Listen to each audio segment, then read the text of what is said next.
to my Flagstaff home. As you know, over the past several weeks, I have been kind of getting things ready for my summer garden.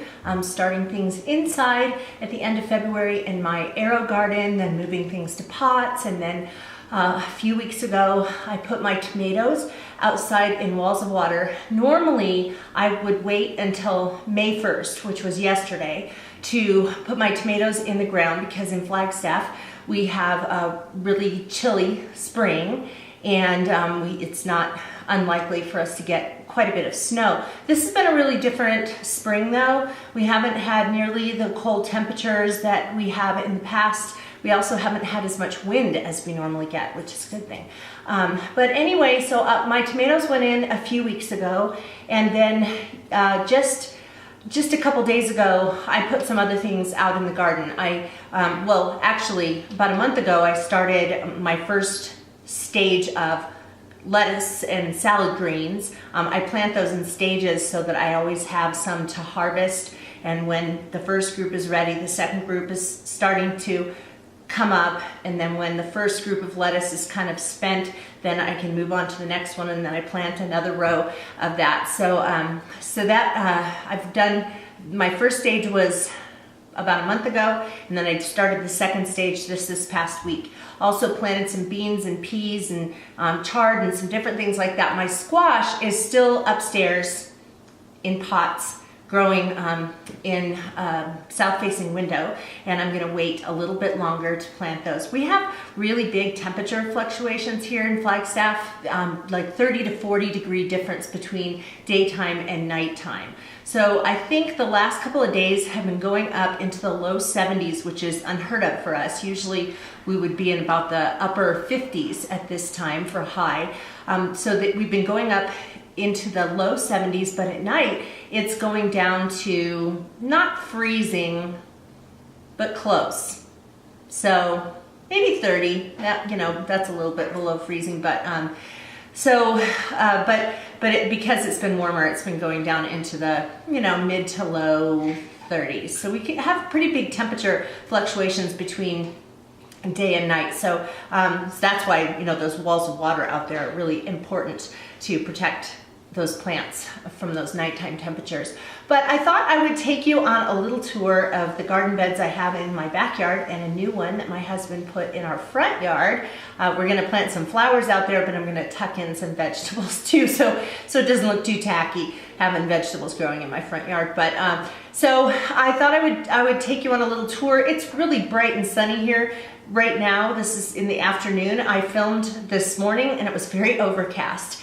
And so my backyard is looking like it needs some work and being cleaned up and things like that. I haven't gotten to that yet. Usually I kind of clean up the pine needles that have fallen throughout the winter, and I do that kind of stuff in May and get new bark that I put down in my flower beds and get that stuff. So none of that has been done. So the backyard is just looking not really that put together at this point, but the important part is that my vegetables are going in, and so I want to show you those garden beds now.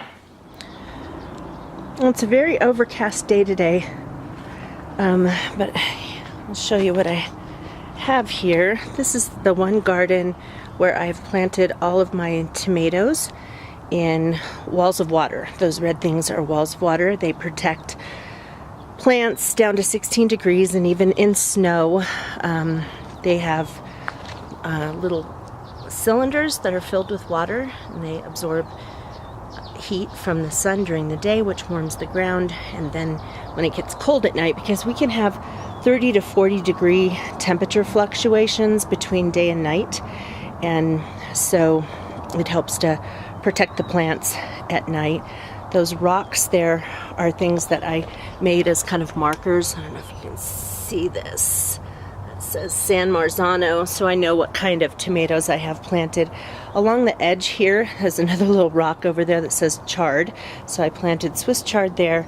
Along here, I planted some salad greens. You can't see them because they haven't come up yet, but over here, this is another row of salad greens, spinach, kale, kind of mixed in, and those are coming up. I plant those in sections so that these will start growing and I'll be able to harvest off of them.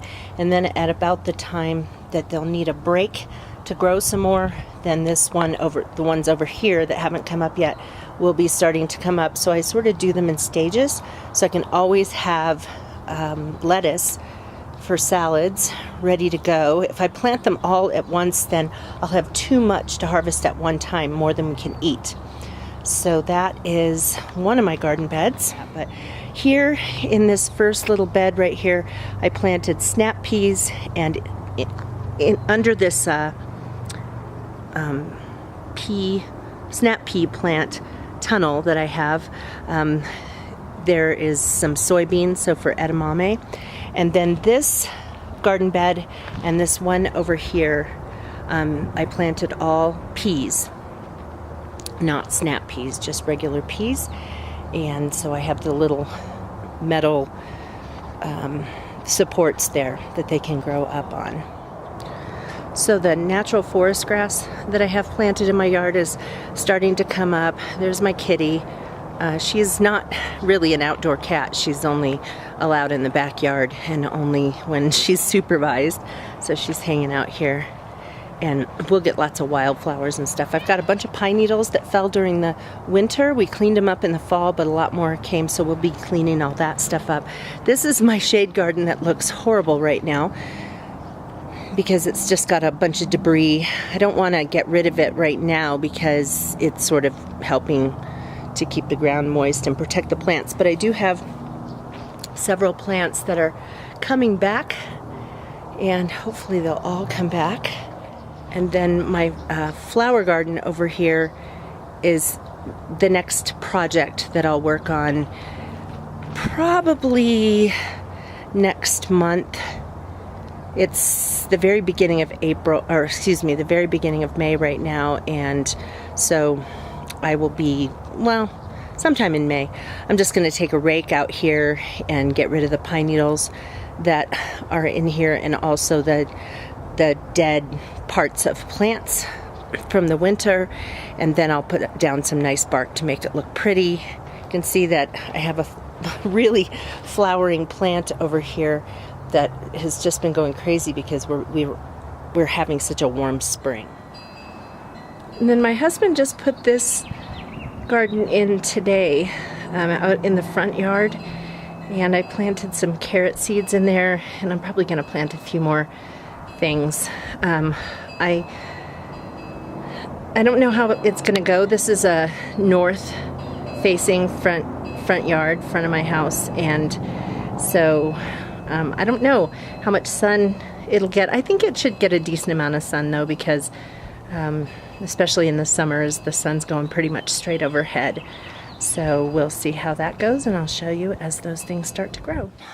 Okay, so those are the areas where I'm growing vegetables, and I'll be excited to show you probably next month, around the beginning of June. I'll show you when things are really starting to look nice. The vegetables will just be growing a little bit at that point, but the backyard will start looking cute. So I'm excited to show you that, and hope you'll come along and watch that video on my Flagstaff home. So anyway, hope you guys are doing well.